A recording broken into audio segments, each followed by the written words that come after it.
रहस्यमयी मौत को कौन था ओशो? सच में उन्हें जहर देकर मारा गया? क्या आपने कभी ऐसे व्यक्ति के बारे में सुना है जिसे कुछ लोग भगवान मानते हैं तो कुछ लोग पागल कहते हैं?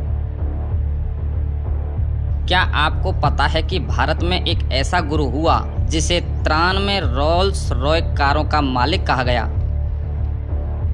जिसने दुनिया को ध्यान, विद्रोह और प्रेम का एक नया दर्शन दिया और फिर एक रहस्यमयी मौत को प्राप्त हुआ?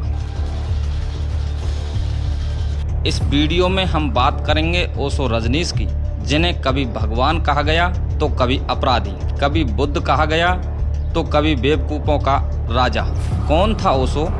क्यों उनके पास 93 रोल्स रॉयस थी? क्यों अमेरिका ने उन्हें देश से बाहर निकाला? और क्या सच में उन्हें जहर देकर मारा गया?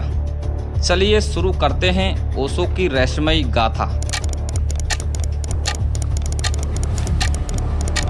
लेकिन आपने अभी तक सब्सक्राइब नहीं किया है तो प्लीज़ चैनल को सब्सक्राइब जरूर कर लें। ओशो का जन्म 11 दिसंबर 1931 को मध्य प्रदेश के एक छोटे से गांव कुचवाड़ा में हुआ। पूरा नाम था रजनीश चंद्र मोहन जैन। बचपन से ही रजनीश असामान्य थे।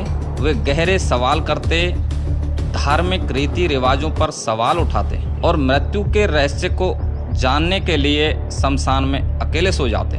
कई बार लोग उन्हें पागल समझते, लेकिन उनके अंदर एक चिंगारी थी, कुछ खोजने की, कुछ बड़ा जानने की। 17 साल की उम्र में उन्होंने अपने दादा की मृत्यु देखी और तभी से उन्होंने मृत्यु और आत्मा पर ध्यान देना शुरू किया। शिक्षा और विद्रोही प्रवक्ता। रजनीश ने दर्शन शास्त्र में स्नातकोत्तर किया और जबलपुर विश्वविद्यालय में प्रोफेसर बने। छात्रों के बीच वे बहुत लोकप्रिय थे क्योंकि वे धर्म, समाज और परंपराओं पर तर्क करते, जो उस समय के लिए एक क्रांति थी। उन्होंने कहा, मैं नास्तिक हूँ क्योंकि मुझे ईश्वर को खोजना है और जिसे खोजा नहीं जा सका उसे मानना पाखंड है। धीरे धीरे वे लेक्चर देना शुरू करते हैं, सार्वजनिक सभाएं, ध्यान शिविर और फिर लाखों की भीड़। ध्यान की नई क्रांति। ओशो ने ध्यान की परंपरागत पद्धतियों को बदल दिया। उन्होंने एक नई पद्धति बनाई, डायनेमिक मेडिटेशन, जिसमें पहले शरीर की ऊर्जा को मुक्त किया जाता है, फिर शांति में जाया जाता है। उनका संदेश था, ध्यान मंदिर में नहीं, भीतर उतरने में है। वे कहते हैं, ध्यान का अर्थ है अभी में होना, न अतीत में न भविष्य में। पुणे आश्रम और विदेश का बुलावा। 1974 में उन्होंने पुणे में ओशो कम्यून इंटरनेशनल की स्थापना की। यह जगह लाखों साधकों के लिए आशा की किरण बनी, जहां अमेरिका, यूरोप, जापान, ऑस्ट्रेलिया से भी लोग आने लगे। और फिर 1981 में ओशो अमेरिका चले गए। अमेरिका में बना नया शहर रजनीशपुरम। ओशो ने अमेरिका के ओरेगन राज्य में 64,000 एकड़ जमीन पर एक नया आध्यात्मिक शहर बसाया, रजनीशपुरम। यहाँ हजारों लोग रहते, ध्यान करते और एक आत्मनिर्भर समाज चलाते। पर इस कम्युनिटी में एक महिला थी, माँ आनंदशीला, जो ओशो की सचिव बनी और धीरे धीरे इस कम्युन की काली साजिशों की रचयिता बन गई। जैविक हमला और गिरफ्तारी। 1984 में अमेरिका के इतिहास का पहला जैविक अटैक हुआ। साल्मोनेला जहर को सलाद में मिलाकर 700 से अधिक लोग बीमार कर दिए गए। आरोप ओशो की कम्युन पर लगा।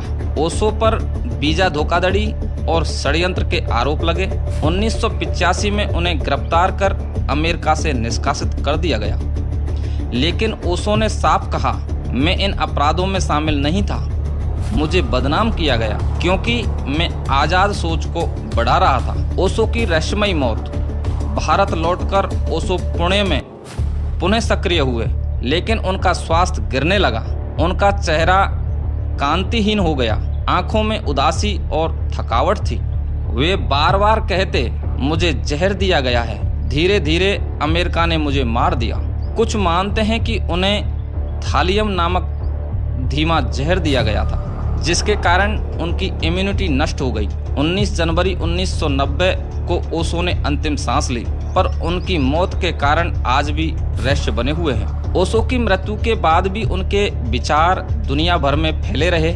उनकी 600 से प्लस ज़्यादाएं किताबें, हजारों प्रवचन और लाखों अनुयायी आज भी उन्हें बुद्ध के बाद सबसे बड़ा विचारक मानते हैं। ओशो कहते थे, मुझे पूजा मत करो, मुझे समझो।